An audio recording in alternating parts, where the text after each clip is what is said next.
इंसान को अल्लाह ताला ने इतना ताकतवर बनाया है कि अगर उसको समझ आ जाए तो खुदा की कसम मसले ही हल हो जाएं। लेकिन अफसोस कि हमें इस चीज़ का पता ही नहीं है। कामयाबी से पहले सबसे पहले तो आप इसकी तहकीक करें कि कामयाबी मिलेगी कैसे। मेरे एक दोस्त हैं, एक पाकिस्तान की बहुत बड़ी कंपनी है ज़मीन.com। तो मैं एक होटल में बड़ी अच्छी पोजीशन पे था। तो वो ना अपनी मदर को लेके आया करते थे हाईटी के ऊपर। तो मैं बात कर रहा हूँ 5-6 साल पुरानी। तो बहुत बड़ा नाम है उस ज़मीन.com में उनका। तो वो ना एक दफ़ा आए तो मैं बड़ा खुश हुआ। मैंने कहा यार अपनी वालदा को लेके आए हैं। तो गपशप लगाई उन्होंने। जब बिलिंग का टाइम आया तो मुझे मैनेजर ने बोला कि सर मिल लें अगर आपने मिलना है। तो मैंने कहा अच्छा आता हूँ। तो मैं मिला उनसे। फ़र्स्ट टाइम तो खैर मैंने कुछ नहीं कहा। कोई महीने बाद दोबारा उन्होंने चक्कर लगाया तो मेरी अच्छी दोस्ती है उनके साथ। तो मैंने उनसे पूछा दूसरी दफ़ा। तो मैंने कहा लाइक भाई मुझे बड़ी खुशी होती है कि आप अपनी मदर को लेके आते हो। उन्होंने मुझे बड़ी खूबसूरत बात की। कहते सिकंदर भाई मैं ना वीक में एक दफ़ा अपनी मदर के साथ कहीं ना कहीं किसी रेस्टोरेंट में जाके बैठता हूँ और हम दिल की बातें करते हैं। बड़ी मज़े की दुनिया की बातें, इधर उधर की बातें। बड़ा मुझे खुशी होती है। आप यकीन करें कि जब मुझे इस चीज़ का पता चला सुन के तो मैं इतना हैरान हुआ कि देखें ये वो लोग हैं जिनकी तरक्की अल्लाह ताला ने इस वजह से की हुई है कि वो अपनी माँ की कितनी खिदमत करते हैं। मेरी सिस्टर इन लॉ होती हैं ऑस्ट्रेलिया में, सिडनी में। तो 5-6 साल पुरानी बात है, उन्होंने अपने अम्मी अब्बू को यानी मेरे सास और ससुर को हज करवाया। बड़ा वीआईपी हज, जो अच्छा होटल और सारी वीआईपी सारा करके। तो फिर अभी 2-2.5 साल पुरानी बात है, उन्होंने वो तो नहीं आ सकती थी, बच्चे छोटे थे। तो उन्होंने अपने अम्मी अब्बू का वीज़ा वगैरह लगवा के उनको ऑस्ट्रेलिया बुलाया 3 माह के लिए। तो वो सारा स्टे करके आए माशाल्लाह। बस घुमाया सारा ऑस्ट्रेलिया उन्होंने सारा करके, ठीक है। अभी 5-6 महीने पुरानी बात है। तो उन्होंने ऑस्ट्रेलिया में अपना घर लिया है। ये होती है हिदमत, ये होता है उसका रिवार्ड कि माँ बाप को हमेशा अपने साथ लेके चलना, उनको यानी जो उनकी रिक्वायरमेंट है उनकी पूरी करना और दुआएं लेना। मुझे ना बचपन से ही वालदा से बहुत प्यार है। उन्होंने इतनी हमें यानी प्यार किया हुआ बचपन में कि मुझे अच्छी तरह याद है। मैं कोई 7वीं-8वीं क्लास में होऊंगा तो मैं रात को 1-2 बजे उठता था। मुझे दूध पीने का बड़ा शौक़ था। डेयरी मिल्क होता है। तो मैंने रात के 1 बजे कहना अम्मी मैंने दूध पीना है। यकीन कीजिएगा कि अम्मी ने एकदम उठना और चीनी डाल के आवाज़ आनी गिलास की, और ऐसे आना, और जो रात को उसको तस्कीन होती है पीने की, तो जनाब मुझे मिलना। फिर आहिस्ता आहिस्ता करते करते हम बड़े हुए, ठीक है। मेरी शुरू से आदत थी कि मैं जब भी जॉब में या बिज़नेस में मैं जब भी पैसे लेके आता था मैं अपनी अम्मी के हवाले करता था। मैंने कभी नहीं गिना कि मैंने अम्मी को लाख रुपए दिया, 2 लाख रुपए दिए हैं, ठीक है। और जब मैंने अम्मी को कहना अम्मी मुझे 10,000 चाहिए दे दें या फलाना दे दें, तो मैं यानी वो ले लेता था। मेरी ख्वाहिश थी मैं बिज़नेस करूँ। मैं जॉब में मतलब थोड़ी सी मैं आपको अपना बैकग्राउंड बताऊँ। मैं मेरे नाना जी की बहुत बड़ी फैक्ट्री थी, लाहौर का बहुत बड़ा एरिया शेरावाला गेट, वहाँ पे लाहौर में एक ही राइस मिल थी, तो वो उनकी थी। तो मैं छोटा होता था तो बिकॉज शादी अम्मी की पिंडी में हुई थी, तो जब भी हमने आना तो बकौल अम्मी के कि तुमने मोहल्ले में किसी ने आना है, कुल्फ़ी वाले ने आना है, चने वाले ने आना है या लड्डू वाले ने आना है, तुमने खा के कहना है कि जी मेरे नाना से जाके पैसे ले लो।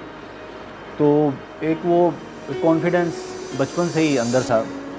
तो अम्मी ने ये सारा कुछ बताया और ये चीज़ मैंने अपनी माँ से सीखी, क्योंकि मेरी माँ ने बड़ी शाहाना माशाल्लाह ज़िंदगी गुजारी हुई है, एक मिल ओनर की बेटी। और अम्मी मुझे बताती थी कि हर महीने के एंड पे तुम्हारा नाना, ये मैं बात कर रहा हूँ 85 की, कि तुम्हारा नाना जो है वो हर मंथ की लास्ट, उस वक्त फ्राइडे को छुट्टी होती थी अगर आपको याद हो, तो वो फ्राइडे वाले दिन बाय एयर पिंडी में अम्मी से मिलने आते थे और साथ वही जो एक बाप ने देना होता है बेटी को करना कराना। तो मैं यानी जब बड़े हो गए ये बातें सुनी तो मुझे बड़ा अच्छा फ़ील हुआ। तो माँ मेरी ने एक बहुत बड़ी शाहाना माशाल्लाह ज़िंदगी गुजारी हुई है, बहुत बड़ा उनका एक हल्का अहबाब और उठना बैठना सारा। तो जब मैं मेरी स्कूलिंग के बाद जब मेरी कॉलेज लाइफ आई ना, स्कूलिंग लाइफ में मैं थोड़ा सा, क्योंकि मैं एक सरकारी स्कूल में पढ़ा, उस वक्त सरकारी स्कूल का एक बहुत बड़ा इम्पैक्ट होता था। तो जब मैं कॉलेज गया ना, शादमान में एक स्कॉलर कॉलेज है, बहुत बड़ा नाम है, तो मेरी वहाँ पे अम्मी ने मेरा सारा एडमिशन वगैरह करवाया। तो वहाँ पे जाके ना जब मैंने एडमिशन लिया, फिर मैं कुदरती ही मेरे अंदर ना एक कॉन्फिडेंस था, कुदरती कॉन्फिडेंस। तो मैं यानी मुझे कोई भी चैलेंज आता था ना तो मैं उसको फेस करता था। और अभी तक कि अब इस चैलेंज को फेस करने का मकसद एक पीछे एक पावर होती है, वो पावर है अल्लाह की। तो ओबियसली इंसान है, इंसान को अल्लाह ताला ने बनाया, अल्लाह ने उसके लिए सारी नेमतें रखी हुई हैं। तो मैं मेरी ज़िंदगी में इतनी मर्ज़ी मुझे मुश्किलात सामने आई, कोई भी बड़े बड़े चैलेंजेस आए, मैंने हमेशा उसको एक्सेप्ट किया। एक्सेप्ट करने का मकसद ये था कि अल्हम्दुलिल्लाह माँ बाप की तरबियत की वजह से हमने जो भी काम करना होता था वो पॉजिटिव करना होता। तो पॉजिटिव काम मुझे पता था कि यार मैं पॉजिटिव काम कर रहा हूँ। गलत काम इंसान करता है तो डेफ़िनेटली उसके अंदर एक थोड़ी सी वो फ़ील आ जाती है कि यार मैं पता नहीं गलत कर रहा हूँ, फिर उसके अंदर से कुछ एक खौफ पैदा होता है। तो पॉजिटिव काम हमेशा हमने आज तक अल्हम्दुलिल्लाह पॉजिटिव काम ही किए हैं। तो मेरे अंदर ना एक कॉन्फिडेंस होता था और बड़े बड़े चैलेंजेस लाइफ में आए, उतार चढ़ाव, बिज़नेस में नुकसान, किसी ने कुछ कर दिया, लेकिन आई ऑलवेज़ फेस्ड, मैंने फ़ेस किया इन चीज़ों को। उसका नतीजा क्या हुआ कि करते करते करते अल्लाह ताला ने फिर एक अच्छा सिलसिला, उसका फिर नतीजा ये निकला कि आज से कोई 6 साल पहले मेरी मिसेज़ ने एक एसोसिएशन स्टार्ट की क्रॉस कल्चर एशिया के नाम से। ये कॉन्सेप्ट मेरा था क्योंकि मैंने सारी ज़िंदगी हॉस्पिटैलिटी इंडस्ट्री में गुजारी है, तो कॉर्पोरेट सेक्टर में मिलना, डिप्लोमेटिक लोगों से मिलना, तो मेरी एक ख्वाहिश थी। सोशल मीडिया उस वक्त नया नया आया, मैं बात कर रहा हूँ 2007-8 की, तो मेरे माइंड में एक चीज़ थी कि यार सोशल मीडिया को हमने किस तरह अच्छे तरीके से यूटिलाइज़ कर सकते हैं। तो ये मैंने एक फ़ोरम बनाया, मैंने फ़ोरम तो उस वक्त खैर नाम नहीं था, एक बस एक कॉन्सेप्ट था कि यार पूरी दुनिया में जितनी भी पाकिस्तानी वुमेन हैं उनको हमने इकट्ठा करना है। इकट्ठा करने का मकसद ये था कि कनाडा में, अमेरिका में, दुबई में, इंग्लैंड में, इन मुल्कों में ज़्यादा पाकिस्तानी फैमिलीज़ रहती हैं। अच्छा, मेरी एक आदत है, मैंने जब भी कभी कोई इनिशिएटिव लेना होता है मैं सबसे पहले अम्मी से जाकर डिस्कस करता हूँ। अम्मी मेरी, क्योंकि पुराने वक्त भी उन्होंने देखा है, मैं नया दौर भी माशाल्लाह देख रही हैं, तो कोई छोटे से छोटा काम, कोई बड़े से बड़ा काम हो, मैं हमेशा अम्मी से जाके मैंने डिस्कस करना। मैंने अम्मी को बोला, ये बात है 2017 की जब हमने ये फ़ोरम बनाया, मैंने कहा अम्मी ये कॉन्सेप्ट है तो मैं इस पर ये इनिशिएटिव लेना चाह रहा हूँ। खैर अम्मी का कुछ जवाब नहीं आया, मैंने खैर ज़्यादा नहीं किया। फिर 1-2 दिन बाद जाके मैंने दोबारा अम्मी को बताया, मैंने कहा अम्मी इस तरह एक कॉन्सेप्ट है तो आपकी दुआएं चाहिए इसमें। तो अम्मी ने कहा बेटा अल्लाह खैर करेगा इंशाल्लाह। तो नॉर्मली कई दफ़ा ऐसा भी होता है कि माँ बाप को कुछ चीज़ें नहीं वो एक्सेप्ट करना चाह रहे होते, लेकिन बच्चों की खुशी के लिए वो कह देते हैं। लेकिन उन्होंने एक अच्छे यानी तरीके से मुझे कहा कि बेटा ओके इंशाल्लाह अल्लाह ताला खैर फरमाएगा। क्योंकि देखें नीयत, एक बड़ी मिसाल आपने सुनी हुई है, अमाल का दारोमदार नीयतों के ऊपर है। तो मुझे मम्मी ने फिर बोला, फिर मैंने मिसेस के साथ सारा डिस्कस किया और सारा हमने स्टार्ट किया। तो माशाल्लाह इस वक्त 10-12 मुल्कों में 4000 से ज़्यादा हमारे मेंबर्स हैं। ये जो इंसान है ना, इंसान, ये अल्लाह ताला ने इससे ताकतवर चीज़ पूरी दुनिया में नहीं बनाई। पूरी दुनिया में अल्लाह ताला ने इंसान से बढ़ के ताकतवर और जितनी सलाहियतें रखी हैं किसी दुनिया की मखलूक के अंदर नहीं है। दिमाग से लेके पाँव तक अल्लाह ताला ने। हम क्या करते हैं कि हम दुनिया के अंदर जब हम चीज़ों को देखते हैं, जब हम अपनी प्रैक्टिकल लाइफ में आते हैं तो खौफ क्रिएट करना शुरू कर देते हैं। कुदरती एक बॉन्डिंग है, क्योंकि ये जान किसी की है, ठीक है, वो अल्लाह ताला ने दी है, जो कहता है मैं 70 माँओं से ज़्यादा प्यार करता हूँ, ठीक है, 70 माँओं से ज़्यादा। और एक माँ का प्यार आपने देख लिया, दुनिया की माँ का कितना प्यार होता है औलाद के लिए, और उस ज़ात का पता नहीं 70 माँओं से ज़्यादा क्या प्यार का लेवल है। वो यही लेवल है कि हम जाते हैं गलत साइड पे, ठीक है, कोई कुदरत का कोई ना कोई अमल हमें कहता है नहीं तुम सीधी राह पे चलो। सारी ज़िंदगी हम यही खेल खेलते रहते हैं, ठीक है, क्योंकि पीछे एक पावर है और वो आपके अच्छे के लिए, वो पावर आपके अच्छे के लिए होती है, गलत के लिए नहीं होती, अच्छे के लिए होती है आपके। मुझे एक दोस्त ने, मेरा बचपन का दोस्त है, उसने मुझे बात बताई, समनाबाद एक इलाका उस साइड पे, ये बात मैं कर रहा हूँ काफ़ी साल पहले उसने मुझे बात बताई। एक बंदा था वहाँ पे, टेलर, बुज़ुर्ग थे, उनके 2 बच्चे थे, वो भी उनके साथ काम करते थे, ठीक है। तो मुझे बताता था कि जब बाप घर पे वापस आता था ना, तो रात को दोनों, उनकी बिला नागा रूटीन थी, वो पाँव दबाते थे। बाप ज़रा बीमार हो गया तो बच्चों ने काम संभाला, करते करते करते उनको इतनी माशाल्लाह सक्सेस मिली उसी एरिया में। अब मुझे दूसरे भाई का तो नहीं पता, एक भाई ने बहुत अच्छा वहाँ पे घर, बड़ा खूबसूरत घर बनाया, तो बाप को ना लेके गया दिखाने के लिए कि मैंने घर बनाया। तो वो लफ्ज़ मुझे याद है जो मेरे दोस्त ने बोला, कहता बाप ने बिल्डिंग की तरफ देखे ना, उसने बोला, कहता ओए मेरी लत्तां जो कार काढ़ी ले आई। याद रखें, कामयाबी जो है वो ये नहीं है कि आपके पास दौलत आ गई, आपके पास पैसा आ गया, आपके पास गाड़ियाँ बंगला आ गई। असल कामयाबी वो है कि आप कितना रिलैक्स हैं ज़िंदगी में, आप कितने पुरसुकून हैं।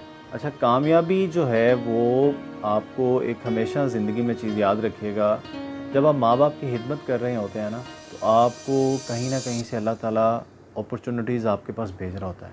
तो आप अपनी हमेशा अपने दिमाग के दरवाज़े हमेशा खुले रखें और बड़े वाइज डिसीजन लेने के लिए रेडी रहें। कि मार्केट में कहते हैं ना, वो पंजाबी की एक मिसाल है कि कुंडी, किस्मत ने कुंडी खड़काई आके। तो आप ज़िंदगी में जब आप ये अमल कर लेंगे, उस अमल के बाद आपको लाइफ में अल्लाह ताला ऐसी ऐसी जगहों से आपको अपॉर्चुनिटीज़ भेजेगा। ठीक है, एक होता है रूटीन की लाइफ गुजारना। माँ बाप की खिदमत करने वाला कभी रूटीन की लाइफ नहीं गुजारता, उसको हमेशा अल्लाह ताला बुलंदियों से नवाजता है। हमारी बेटी माशाल्लाह 1 साल की हो गई है 7 जुलाई को। 1 साल पूरा मैं और मेरी वाइफ ने हमने एक तहैया किया कि बच्चे को कभी किसी चीज़ से हमने डांटना नहीं है। कि सो नहीं रहा तो वो बहू आ गया, ठीक है, ए डोगी, इस तरह डराना, ये इस तरह की चीज़। अच्छा, जब वो सुबह उठती है ना 7-8 बजे जब उठती है, सो हम फटाफट दोनों उठ के ना बेड के कॉर्नर पे आ जाते हैं। दोनों ऐसे एक उसको देखते हैं कि मेरी तरफ आ जाओ।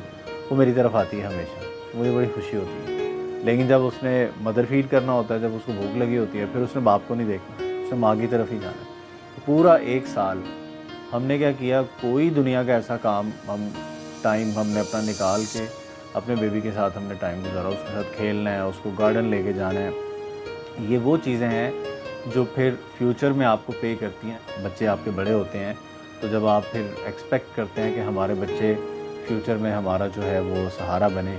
सो इसी सिलसिले के साथ एक चीज़ हमेशा याद रखिएगा कि अपने बच्चों को भी ऐसी ही तरबियत दें। ठीक है, जैसे मैंने आपको बताया कि जैसे माँ बाप के साथ हम बड़े होकर अटैच रहते हैं, माँ बाप की खिदमत करते हैं, वो इसलिए करते हैं कि उन्होंने हमारी खिदमत की होती है। ठीक है, तो आप भी अपने बच्चों को मैक्सिमम टाइम दें। ये भी एक नेकी है, ये भी एक वो खुदा का तोहफ़ा ही है कि आप खिदमत बच्चों की करते जा रहे हैं। ठीक है, आपको सिला अल्लाह ताला ने उस चीज़ का देना ही देना है। ये है हमारी जो ओवरसीज़ सोसाइटी है। मैं क्योंकि बहुत से हमारे मेंबर्स हैं, बहुत से इंटरेक्शन होता है, पाकिस्तान आते हैं, हम भी बाहर जाते हैं, उनसे मुलाकात होती है। उनके लिए इतना बड़ा चैलेंज है कि बाहर के एनवायरनमेंट के होते हुए भी उन्होंने अपने बच्चों की इतनी अच्छी तरबियत की हुई है। हम अपने सोशल मीडिया पे, फेसबुक पे देख रहे होते हैं। अभी क्योंकि वहाँ पे ग्रेजुएशन का सिलसिला चल रहा है, तो सब बच्चे ग्रेजुएशन कर रहे हैं, माँ बाप साथ हैं, यूनिवर्सिटीज़ में जा रहे हैं। पाकिस्तान से इवन कई हमारे मेंबर्स, कुछ फैमिली फ्रेंड ऐसे गए हैं जो बच्चों की ग्रेजुएशन सेरेमनी में पार्टिसिपेशन करने के लिए। तो आप अंदाज़ा लगाएं कि सैल्यूट है उन ओवरसीज़ माँ बाप को कि जो अपने बच्चों को इतने, यानी द मोस्ट एडवांस कंट्रीज़ में रहते हुए भी आप लोगों ने अपना कल्चर उनको सिखाया, आपने उनको तहज़ीब सिखाई, आपने उनको दुनिया की जो हमारा एक दीन और इस्लाम कहता है, आपने वहाँ रहते हुए भी तो सारा आप उनको सिखा रहे हैं। ये बहुत बड़ी आपके लिए एक है। और ओबियसली कई बच्चियों की हमने शादियाँ भी वहाँ पे होती देखी हैं। ठीक है, वही पाकिस्तानी कल्चर के साथ शादी हो रही है और माशाल्लाह बड़ी अच्छे एक पॉजिटिव एक, क्योंकि मैसिव फोरम है हमारा, तो बड़ी चीज़ें नज़र आ रही होती हैं। तो ये बहुत बड़ा एक मैं आई पर्सनली जो है बड़ा मुझे खुशी होती है। और मैं आपको बहुत अप्रिशिएट करता हूँ उन माओं को जो बाहर हैं और अपने बच्चों की ऐसी तरबियत कर रही हैं। और उन बच्चों के लिए भी मैं उन बच्चों को भी मैं सैल्यूट करता हूँ कि वो जो उस दुनिया में रह के भी अपने माँ बाप की अच्छी तरह उनकी इज़्ज़त भी बनाई हुई है और उनकी खिदमत भी कर रहे हैं। इसीलिए आपको अल्लाह ताला कामयाबियाँ दे रहा है। माँ बाप की खिदमत करने में कोई शर्माना नहीं है आपने। कोई होता है ना इंसान थोड़ा सा, जी माँ को साथ लेके जा रहे हैं या बाप को साथ लेके जा रहे हैं, कोई रिश्तेदार आ गए तो अब्बू का पाँव दबा रहे हैं, अम्मी के दबा रहे हैं। इन चीज़ों में कोई शर्म नहीं होनी चाहिए आपकी। आप बिला झिझक आप उनकी खिदमत करें और आप देखेंगे इंशाल्लाह अल्लाह ताला आपको कितना नवाजेगा। दुनियावी तालीम जो है डेफ़िनेटली आपने इस दुनिया में एक आप आए हैं तो आपने कोई ना कोई, अल्लाह ताला ने हर बंदे के अंदर खूबी रखी हुई है। आप अपना स्कूलिंग पे जाते हैं, फिर कॉलेज लाए, फिर यूनिवर्सिटी में जाते हैं, फिर आप अपना एक प्रोफेशन ज्वाइन करते हैं, आपने उधर उतरना होता है उस प्रोफेशन के अंदर। तो ये डेफ़िनेटली एक स्किल्स हैं कि आप बेसिकली एजुकेशन स्किल के लिए लेते हैं कि मैं अपनी प्रैक्टिकल लाइफ में जाके कुछ करूँ। लेकिन एंड ऑफ द डे आप भी देखें, माँ बाप ने जो आपको तालीम देनी है वो है तरबियत। ठीक है, और तरबियत से बड़ी इस वक्त दुनिया में कोई चीज़ नहीं है। सोशल मीडिया पे आप रोज़ाना देखते होंगे कैसे कैसे वल्गर चीज़ें, कैसी कैसी अजीब से नाच गाने और ड्रामेबाजियाँ सारी चल रही हैं। ठीक है, ये हमारे कल्चर का हिस्सा नहीं है। वक्ती तौर पे तो हम बड़ा एंटरटेन हो जाते हैं कि यार क्या डांस किया है, क्या क्या जुगत लगा दी है, क्या कुछ लिया, ठीक है। इन चीज़ों का हमारी सोसाइटी के साथ कोई ताल्लुक़ नहीं है, ठीक है। मैं टोटली इस चीज़ को एक्सेप्ट नहीं करता, क्योंकि मुझे पर्सनली मुझे आई डोंट लाइक टिकटॉक, मुझे कोई इस तरह के ये चीज़ें मुझे नहीं पसंद। डिग्रियां जो हैं वो आपकी बेसिकली प्रैक्टिकल लाइफ में, प्रोफेशनल लाइफ में आपकी वो आपको सपोर्ट करती हैं। प्रोफेशनल लाइफ में अगर आप जनरल मैनेजर बन गए हैं, अगर आप किसी अच्छी पोजीशन पे चलेंगे, इवन आपने अपना बिज़नेस भी शुरू कर दिया, लेकिन आपके पास एथिक्स नहीं है, आपके पास अखलाक नहीं है, आपके पास लोगों को रिस्पेक्ट देने के लिए आपका मन जिगरा नहीं है, तो फिर आपकी डिग्रियां और आपका कोई किसी काम की नहीं है ये चीज़ें। तो तरबियत, माँ बाप ने जिन बच्चों की अच्छी तरबियत की होती है, वो बच्चे फ्यूचर में आगे आके हमेशा सोसाइटी के अंदर एक अपना अच्छा रोल अदा करते हैं। तो इसी से ही आपने देखा होगा अच्छी सोसाइटियाँ जो है वो मार्ज़ वजूद में आती हैं। आखिर में आपसे एक ही रिक्वेस्ट करूँगा, जो मैंने ज़िंदगी में आपको मैंने अपने तजुर्बात बताए, जो अपने दोस्तों से इधर उधर देख के मैंने आपके साथ शेयर किए, ठीक है। वो आज मैं जो भी हूँ, अल्लाह का लाख लाख शुक्र है, अल्लाह ने मुझे हर चीज़ से नवाज़ा, अल्लाह ताला ने मुझे हर नेमत से नवाज़ा है। और मैं ये वीडियो बनाने का मकसद यही था कि बेसिकली सिर्फ मेरी माँ की खिदमत और उनकी दुआओं की वजह से ये सिला आज मिला हुआ है। ज़िंदगी के ऊपर एक मुझे शेर याद आ गया, दिल को लगता है वो शेर जाके, क्या किसी ने खूब लिख दिया है कि तमाम उम्र का हिसाब मांगती है ज़िंदगी, तमाम उम्र का हिसाब मांगती है ज़िंदगी, ये मेरा दिल क्या कहे मुझसे शर्मसार है। कि देखें, आपकी ज़िंदगी में जितना भी टाइम आपको मिला, आपने जो भी अच्छा बुरा किया, ज़िंदगी ने उसका हिसाब आपसे लेना है। कैसा कुदरत ने एक अमल रखा हुआ है, तमाम उम्र का हिसाब मांगती है ज़िंदगी, ये मेरा दिल क्या कहे खुद से शर्मसार है। ये जो आखिरी शेर है, आखिरी लाइन है, इसमें वो कह रहा है कि अगर मेरी ज़िंदगी मैंने अच्छी नहीं गुजारी तो फिर मैं शर्मसार हूँ इस ज़िंदगी से, क्योंकि ज़िंदगी हिसाब मांगती है। Thank you so much. अस्सलाम वालेकुम।